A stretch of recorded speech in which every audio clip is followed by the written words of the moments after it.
The first step in requesting access to any protected resource is identifying oneself to the environment that contains that resource. That process is called identification.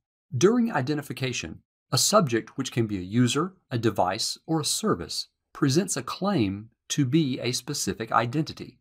It's as if the subject is simply saying, "I am Michael," or in this case, I will tell Azure AD that I am the embody main admin with the user ID embody-he@outlook.com.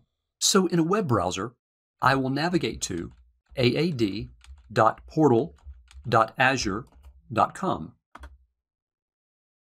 The purpose of identification is to identify a subject to a system so that system can determine the level of authority the identity should have. However, anyone can claim to be any identity. The question is, how do we know that the claim to an identity is valid or authentic?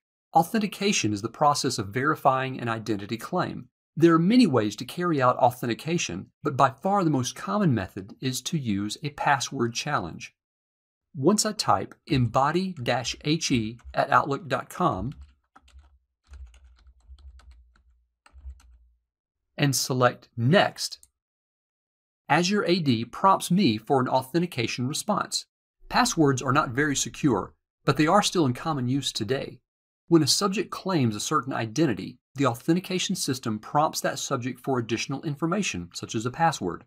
The subject provides a password, and the authentication system looks up a stored password, most commonly a hashed version of a password, that was previously stored for that identity, and then compares the results.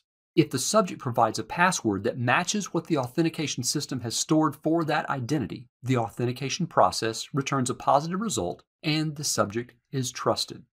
I type embody-he's password and select Sign In. Then decide whether to stay signed in or not to complete the authentication process. I'll select Yes to stay signed in.